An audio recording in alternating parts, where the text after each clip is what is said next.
Cease fire पर PM Modi को कोसने वाली कांग्रेस बार बार इंदिरा गांधी का नाम भी ले रही। इंदिरा गांधी का नाम लेकर पीएम मोदी के फैसलों और ऑपरेशन सिंदूर का कम आंका जा रहा है। लेकिन जब कांग्रेस इंदिरा गांधी का नाम लेकर ऐसे वक्त में भी राजनीति कर रही है तो उसका वो इतिहास भी सामने आ गया जो इतिहास इंदिरा गांधी से जुड़ा है और जिससे कांग्रेस पर गंभीर सवाल उठे। साल 1974 में भारत ने अपना पहला न्यूक्लियर टेस्ट किया था, आपको याद हो। आपको जानकर हैरानी होगी कि उस वक्त इंदिरा गांधी ने पाकिस्तान को न्यूक्लियर टेक्नोलॉजी देने का ऑफर दिया था। विकीलीक्स में इसका खुलासा हुआ।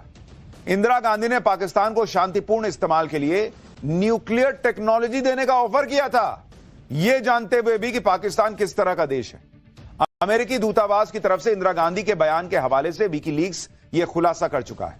साल 1974 में इंदिरा गांधी ने पाकिस्तान के तब के प्रधानमंत्री जुल्फिकार अली भुट्टो को लेटर लिखा था और न्यूक्लियर टेक्नोलॉजी साझा करने का ऑफर दिया था, लेकिन पाकिस्तान की तरफ से इस ऑफर को ठुकरा दिया गया था।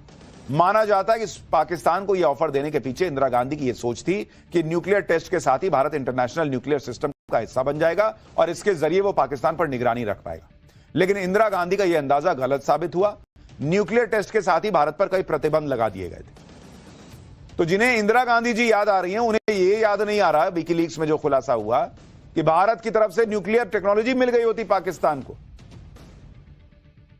जो कांग्रेस आज पीएम मोदी पर सवाल उठा रही है वो शायद यह भी भूल गई कि कैसे बलूचिस्तान के मुद्दे पर साल 2009 में तब के प्रधानमंत्री मनमोहन सिंह ने बड़ी गलती कर दी थी। साल 2009 में मिस्र के शर्म अल शेख में मनमोहन सिंह और पाकिस्तान के तब के प्रधानमंत्री यूसुफ रजा गिलानी के बीच बातचीत हुई थी। 16 जुलाई 2009 को जारी दोनों नेताओं के साझा बयान में पहली बार बलूचिस्तान का जिक्र आया था और यह भारत के लिए बड़ी हार थी, क्योंकि पाकिस्तान सालों से माहौल बनाता रहा है कि बलूचिस्तान में जो हिंसा हो रही है उसके पीछे भारत है और पाकिस्तान का यह आरोप अब साझा बयान में आ गया था। यही भारत से बड़ी भूल हो गई थी, क्योंकि वो मौका था जब भारत को पाकिस्तान से मुंबई हमले का हिसाब लेना था। लेकिन पाकिस्तान बातचीत में बलूचिस्तान का मुद्दा ज्वाइंट स्टेटमेंट में ले आया, दुनिया को मैसेज दिया कि भारत भी उसके यहां आतंकवाद फैला रहा है।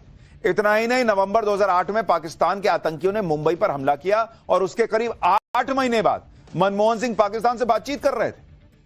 पाकिस्तान से डोजियर आदान प्रदान चल रहा था, साझा बयान जारी हो रहे थे जिसमें भारत की तरफ से ब्लंडर कर रहे थे, जबकि भारत का स्टैंड यह होना चाहिए था कि पाकिस्तान के साथ तब कोई बात नहीं होगी जब तक वो मुंबई हमले के दोषियों पर एक्शन नहीं लेता। आप सोचिए, उस ज्वाइंट स्टेटमेंट में दोनों नेता इस बात पर राजी हुए थे कि दोनों देशों के लिए आतंकवाद सबसे बड़ा खतरा है। दोनों नेताओं ने यह संकल्प लिया था कि वो आतंकवाद को खत्म करने के लिए एक दूसरे का सहयोग करेंगे। किस बात का सहयोग करोगे भाई? आपने तो यह मान लिया कि इसका मतलब पाकिस्तान जो है वो पीड़ित देश है। यह कांग्रेस ने किया था मुंबई हमले के बाद और आज उनको इंदिरा गांधी याद आ रही है। आज इन लोगों को जो है वो सीज फायर में मजा नहीं आ रहा है। पाकिस्तान में घर में घुस के ठोक दिया, इन लोगों को जीत नहीं दिख रही है। इतना ही नहीं, उस बयान में मनमोहन सिंह ने पाकिस्तान से मुंबई हमले के आतंकियों पर कार्रवाई करने को कहा तो पाकिस्तान ने उन्हें भरोसा दिया कि उनसे जितना संभव होगा वो करेंगे। पाकिस्तान के प्रधानमंत्री ने उस वक्त मनमोहन सिंह को मुंबई हमले की जांच के लिए एक अपडेटेड डोजियर सौंपा और मनमोहन सिंह से अतिरिक्त जानकारी मांगी, जिस पर मनमोहन सिंह ने कहा कि वो इसका रिव्यू करेंगे। मतलब वो ये माने बैठे थे कि पाकिस्तान अपने यहां के आतंकी जो उसने खुद भेजे उन पर एक्शन लेगा। ये मनमोहन सिंह थे, ये कांग्रेस की सरकार थी जिन्हें घर में घुस के ठोक दिया तो सीज फायर क्यों किया, ये क्यों किया, वो क्यों किया, आज सवाल पूछ रहे हैं। कहानी यहां भी खत्म नहीं हुई। दोनों नेताओं ने यह भी तय किया कि वो आतंकवाद के मुद्दे पर रियल टाइम और पुख्ता जानकारी साझा करेंगे। मतलब जो देश आतंकवाद फैला रहा है, कांग्रेस की यूपीए की सरकार मान रही थी कि वो उनको बताएगा कि कब मेरे आतंकी आने वाले हैं, सुनिए हम भेज रहे हैं। और उन्होंने माना कि बातचीत ही एकमात्र विकल्प है आगे बढ़ने का। इतना ही नहीं, आतंकवाद पर एक्शन और बातचीत को अलग अलग कर दिया गया। मनमोहन सिंह ने कह दिया कि वो पाकिस्तान के साथ सभी मुद्दों पर चर्चा करने को तैयार हैं, जिसमें पिछले मुद्दे भी शामिल हैं। आप सोचिए बॉस, इस तरह की सरकार थी इस देश में जो पाकिस्तान को ठोकना तो दूर, पाकिस्तान से बातचीत कर रही है, ज्वाइंट स्टेटमेंट में बलूचिस्तान ले आ रही है। ऐसा लग रहा है दोनों आतंकवाद से पीड़ित देश हैं। पाकिस्तान का कॉलर पकड़कर उससे आतंकवाद पर जवाब मांगने की बजाय उसके साथ बातचीत बढ़ाने की बातें करने वाले लोग आज पूछ रहे हैं कि सीज फायर क्यों किया। इधर कांग्रेस राजनीति कर रही है, उधर पीएम मोदी देखिए जो कर रहे हैं वो आपको चौंका देगा। पाकिस्तान को ग्लोबल लेवल पर एक्सपोज करने के लिए भारत अलग अलग देशों में अपने सांसद भेजने जा रहा है। सांसदों के इस दल में अलग अलग पार्टी के नेता होंगे। ये सांसद भारत की राजनीतिक एकता का संदेश तो देंगे ही, साथ ही आतंकवाद के मुद्दे पर पाकिस्तान को एक्सपोज करेंगे। 22 या 23 मई से ये सांसद अलग अलग देशों में जाएंगे, आतंकवाद के खिलाफ भारत के युद्ध के बारे में बताएंगे। और इस डेलीगेशन में कांग्रेस के नेता भी होंगे कहा जा रहा है। टीएमसी, डीएमके, शरद पवार की एनसीपी, बीजेडी, सीपीआईएम जैसी पार्टियों के अलावा कुछ और पार्टियों के नेता भी होंगे।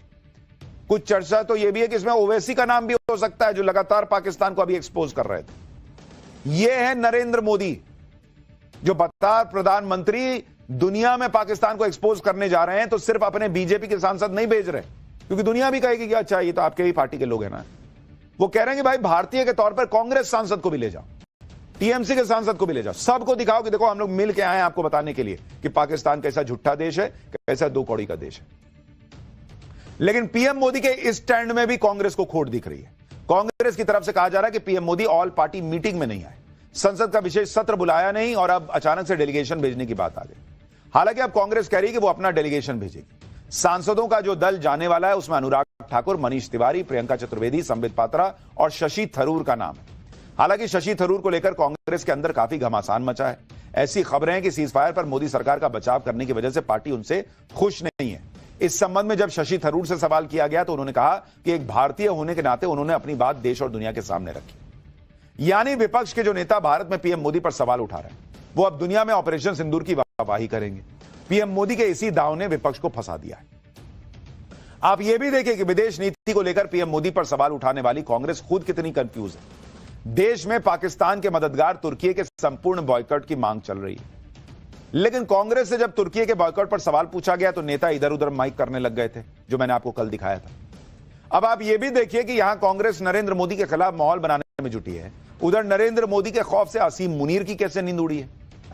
रिपोर्ट्स में दावा है कि पाकिस्तानी सेना के हेडक्वार्टर को अब राजधानी इस्लामाबाद में शिफ्ट किया जाएगा।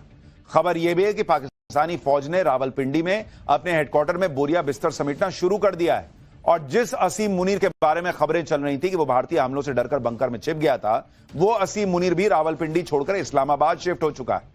यानी पाकिस्तान की सेना अपना हेडक्वार्टर बदलने जा रही है, क्योंकि उसने देख लिया भारत तो भाई रावलपिंडी में हेडक्वार्टर को निपटा सकता है।